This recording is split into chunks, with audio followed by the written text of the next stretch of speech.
Hi guys, so we reached our third guild kit or the third video of the 10-part guild kit unboxing. So we are now venturing into the clandestine world of the Dimir guild. We are meeting the spy and assassins of the blue-black aligned guild. So this one box or this guild piece kit is being captained by Pt.3 the Silencer, one of the new Dimir legendary creatures featured in, I think it's from Ravnica Allegiance, if I'm not mistaken. Correct me if I'm wrong in the comments. So since this one also doesn't all of the 10 guild doesn't have the surprise factor in them, so we will again open the trusty box. So this one here, and we will pick one pack again. So again, we pick a Commander Legends 15 card collector booster. So we would like to thank again Mr. Junel Dumlao of Ordo Online Hobby and Card Shop for this one. So we'll open this one in a later time. Then again, we would like to thank Mr. J.R. Shan for providing us our guild kit. He also owns the Nissan Hikaru card shop, so you can check him in his Facebook. So we will start opening our Dimir guild kit now. It's just the same from the others. Only difference is it is a Dimir theme. The contents. There we go. So same as from the first video, we have, or the first two videos, we have the guild team deck box. This time Dimir, a guild team sticker, then an insert. So you can read the insert of the Dimir agents. It says here, instructions for new Dimir agents. First instructions: do not disclose your affiliation with blank. So always blank, absolutely never blank. Then here is blank, extract knowledge whenever possible. Then no fact is unimportant. Maintain at least 4 separate identities at all times, preferably more. Then you are always on a blank mission. Then deliver regular reports to blank by way of blank, avoid detection. Then know every exit from any building you enter. It could save your life or help you and another. So there's something put here, we Hualia. Then the other one here are Zo Air. So we are, I don't know, I cannot read DIR whatsoever is one. So this is a secretive guild. So here showcase Mirko Bosch, the blood drinker. You will see him, I think, in the deck also. So here we have the Dimir theme.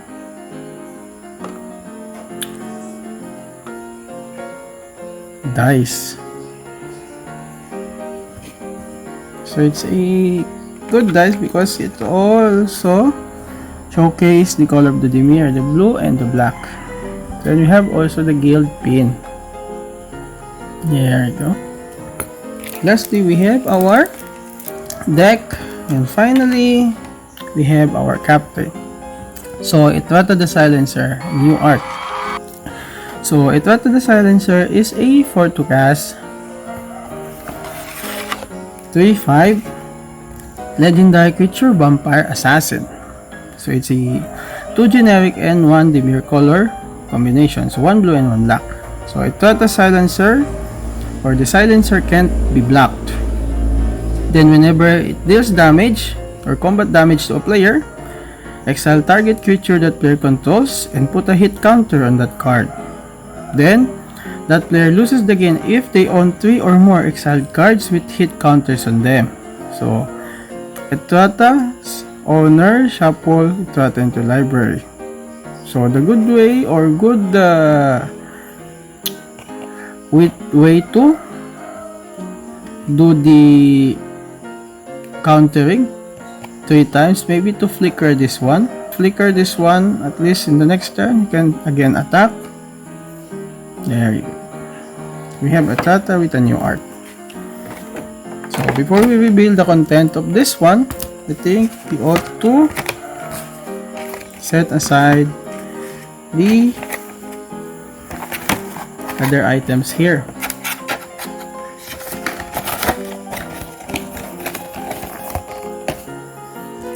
So we have here our Dimir themed deck. So first one we have is a Blood Operative. So it 3 to cast 3/1 creature Vampire Assassin, 1 generic and 2 black. So it has type link. Then when Blood Operative enters the battlefield, we may exile target card from a graveyard. Then whenever we surveil, if Blood Operative is in our graveyard, we can pay 3 life. And if we do, we can return Blood Operative to our hand. So I think we will discover what surveil means. Even me, I'm not that familiar with the latest ability of the Dimir guild. So there. Next we have Dimir Doppelganger. So Doppelganger, no? I think this will also be our first word. This is also usually used in only fantasy or movies, this word, but not in everyday life. So Doppelganger is our first word. So Dimir Doppelganger is a 3 to cast 0/2 creature shapeshifter. So 1 generic and 1 Dimir combination. So he has also the ability, you can pay 3, 1 generic and 1 Dimir combination of 1 blue and 1 black. We can exile target creature card from a graveyard, then this card becomes a copy of that card, except for it has this ability. Then the Doppelganger says here, fear not, your life will not go unlived. So that's our first word, Doppelganger. Next one we have Nightveil Spectre, a 3 to cast 2/3 creature spectre. 3 to cast with combination of Dimir colors. So it has flying. Then whenever this does combat damage to a player, that player exiles the top card of their library. Then we can play that exiled card anytime. Next one we have a legendary creature, Circo Dimir Lobotomist, one of those first legendary creatures from the Dimir guild, the original Ravnica expansion. So Circo Dimir Lobotomist is 4 to cast 2/3 legendary creature human wizard, 2 generic and 1 Dimir combination. So whenever you cast a blue spell, exile the top card of target player's library. Whenever we cast a black spell, exile the top card of target player's library. So our opponent cannot cast spells with the same name as a card exiled with Circo Dimir Lobotomist. I think this one is not that used in Commander because Commander has only 1 copies, except for those decks that net multiple copies with like 7 dwarves or Shadowborn Apostles and the like. So this one is not that being used in EDH. Next we have the new mastermind of the Dimir guild, Lazab Dimir Mastermind, 4 to cast 3/3 legendary creature shapeshifter. So 2 combination of the Dimir colors.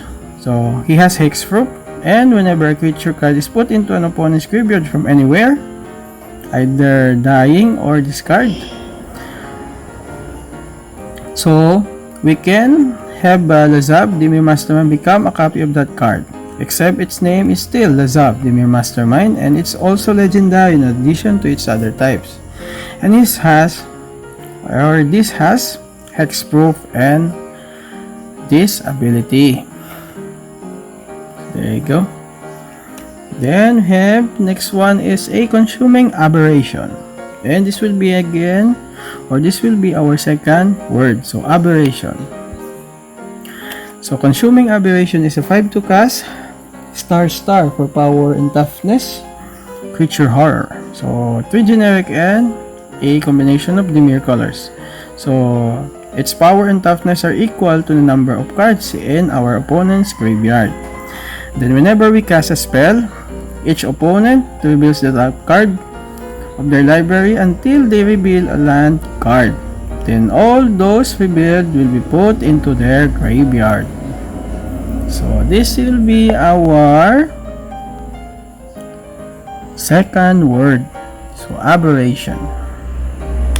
Next we have another legendary creature, the one featured in the insert. So Mirkovosh, blind or mind drinker. So he is one of those maze runners from Dragon Maze.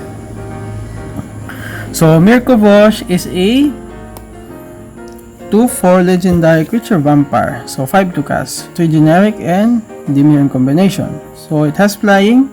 Then when it deals combat damage to a player, that player reveals cards from the top of their library until they reveal 4 land cards. Then those cards is put into their graveyard. So somewhat same as consuming aberration. The only difference, we need 4 lands to be revealed. There you go. We have also the first mastermind of the Dimir from the original guild, original Ravnica visit. So Shadek, Lord of Secrets, is a 7-2 cast 5/5 legendary creature vampire. So 3 generic and 2 Dimir combination. So it has flying, and if this one will deal combat damage to a player, instead we put that many +1/+1 counters on this card, and that player puts that many cards from the top of their library into their graveyard. So milling, and this one's getting big. No damage output, but mill is strong here. Then we have here a mission briefing. So mission briefing is a 2/2 cast instant, 2 blue. Says surveil 2. So now I think we can see how surveil works. So then choose an instant or sorcery card in your graveyard. You may cast that card this turn. If that card would be put into your graveyard this turn, exile it instead. So here says to surveil, look at the top card. So let's just count this one. To surveil 2, look at the top 2 cards of your library, then put any number of them into your graveyard and the rest on top of your library in any order. So somewhat like scrying, but instead of arranging your top card, we need to discard those unwanted cards. Next we have here Glimpse the Unthinkable. So Glimpse the Unthinkable is a 3/2 cast. Wait. So Glimpse the Unthinkable is a 3/2 cast sorcery. So Dimir combination. Says here, we mill the top 10 cards of target player's library. Then Shadek says here, I am confident that if anyone actually penetrates our facades, even the most perceptive would still be fundamentally unprepared for the truth of House Dimir. Next rare is a Stolen Identity. So a Stolen Identity is a 6/2 cast sorcery for generic and double blue. So we create a token that's a copy of target creature or artifact. So it has the Cypher ability. Cypher ability I think came out in our first visit, or the second visit rather, to Ravnica. So Cypher says here, Then, we can exile this spell card encoded on a creature we control. Then, whenever that creature deals combat damage to our player, its controller may cast a copy of encoded card without paying its mana cost. So, some want Hunt. But instead of Hunt, because Hunt triggers when it dies, the creature dies, it hunts. This Cypher triggers when it deals damage or deals combat damage to a player. So now we are already in our tokens. So we have here 5 copy tokens with the stolen identity art. And the back side is a 5 Dimir colored horror token. Then we go now into our commons and uncommons. So we have Barrier of Bones, a Wall of Mist, a Dimir Guild Cage, 2 of those. Then a Moroi. I think in Japanese, Moroi means curse. Then we have Night Veil Predator, a Netherworn Phalanx. And this will be, I think, our third word. So our third word is Phalanx. So Netherworn Phalanx is a 6 to cast 2/4 creature horror. So 5 generic and 1 black. So when this enters the battlefield, each opponent of us loses 1 life for each creature they control. So especially painful for those token decks. So it has the transmutability. So transmutability, I think, is the first ability of the Dimir Guild. So it was from the original Ravnica Black. So transmute, it says pay 1 generic and 2 black, so 3 mana in total. Then we can discard this card.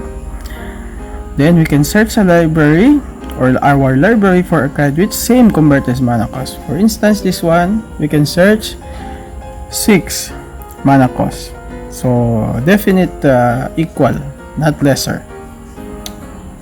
Then we can rebuild that card and put into our hand. Then we shuffle our library. So we can only use transmute during sorcery times. So main phase only. Then we have the Nova Horror. Now we are here in our lands. So we have, I think, set of Dimir Aqueduct or Bounce Land. Then we have also set of the Guild Gate with 2 art. Then we have also the Team Lands. So 8 of Island with the marks of the Dimir. Then we have also 8 Swamp that has also the marks of the Dimir Guild or House Dimir. Then here, lastly, for the last set of cards, we have 2 Dimir Signet, a Disdainful or Disdainful Stroke, a Unexplained Disappearance, a Telling Time, a Last Gasp, a Dimir Charm, a Warp Physique, a Mythic Vapors, then 1 Notion Rain, a Price of Fame, Call of the Nightwing, a Ribbons of Night, 2 of copies, a Syncope, and our last card is a split card, Discovery and Dispersal. So that ends our unboxing of this guild kit. So now we proceed to the booster of Commander Legends. So what we have here is a spirit token foil. The back is a zombie. Then we have our first, what do you call this one? Etch foil, Tormod the Desecrator. So this will be also our 4th word, Desecrator or Desecrate. So Tormod the Desecrator is a 4 to cast, 4/2 legendary creature zombie wizard. So 3 generic and 1 black. So whenever 1 or more cards leave our graveyard, we create a tap 2/2 black zombie creature token. Then it has the partner ability. So Tormod says here, life is but the precursor to a long and successful death. So Tormod, the Desecrator, is one of those legendary creatures being waited for a lot of fans because he was already rebuilt from Play Vortex and one card Tormod script. His ability is somewhat same with one of the core set build that makes bat. So enough of that, we go to the next edge foil. It's Sengir, the Dark Baron. The second introduction of Sengir. And Sengir the Dark Baron is a 6 to cast 4/4 legendary creature vampire noble. So it's a 6 to cast, 4 generic and 2 black. It has also flying since it's a vampire. And whenever this or whenever another creature dies, we put 2+1/+1 counters on it. Or this one. Okay. Then whenever another player loses the game, we gain life equal to that player's life total as the turn began. So, in Commander, if someone killed one of the players, so we can gain 40 life. So, it has also the partner ability.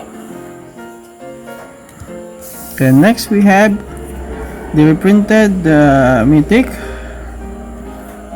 from one of the Commander decks from way back, Silas Wren or Silas Wren, Seeker Adept. So it's a 3 to cast 2/2 legendary artifact creature human. So 1 generic and 1 Dimir in combination. So it goes well with our Dimir unboxing. Honestly, both or all of our edge foil goes well because 2 of the edge foils are black also. So Silas Wren, Seeker Adept, 1 generic and 1 Dimir combination in mana cost. So it has Head Touch. Then when it deals combat damage to a player, we can choose target artifact card in our graveyard or in our graveyard. Then we can cast that card this turn. Then Silas Wren also has the partner ability. Next we have a Court of Grace extended art. So it's a 4 to cast enchantment, 2 generic and 2 white. Then when this one enters the battlefield, we became the monarch. And at the beginning of our upkeep, we create a 1/1 white creature spirit with flying. But if we are the monarch, we can create a 4/4 white angel creature token with flying instead. So this is one of those court cycle in the Commander Legends.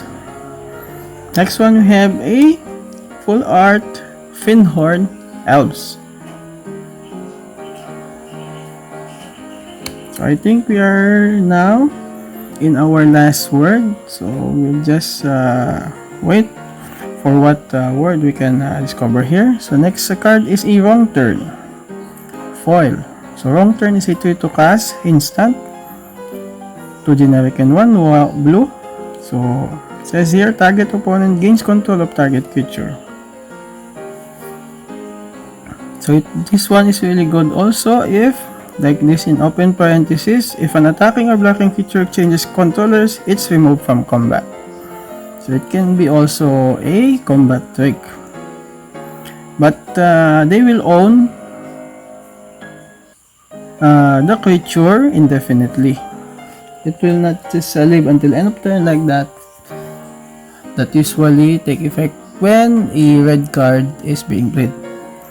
So it says here, its bewildered bellow was met with a stern shh. So there you go. Then we have another foil legendary. So Halana, Cassie Granger, is a 4 to cast 3/4 human archer. So 3 generic and 1 green. So she has reach also. And whenever another creature enters the battlefield under our control, we can pay 2 generic. And if we do, that creature deals damage equal to its power to target creature. Then she has also the partner ability. Next one we have legendary creature Alharu, Solemn Ritualist. Then we have here Ordeal of Nylea. So I think this will be our final word, Ordeal. So Ordeal of Nylea is a 2-2 cast enchantment aura, 1 generic and 1 green. So it can only enchant creature. So when enchanted creature attacks, put a +1/+1 counter on it. Then if it has 3 or more +1/+1 counters on it, sacrifice Ordeal of Nylea. Then when we sacrifice this card, we search our library for up to 2 basic land cards, then put them into play tap, then we shuffle our library. So somewhat this is a mana ramp that let our creature go. Next we have Merchant Raiders. So again, this is our last word, Ordeal. Then we have another legendary creature, the Prismatic Piper. We have Cage of Hands also here. Then Makeshift Munitions, and lastly we have Liz Alana Bowmaster. So that concludes our unboxing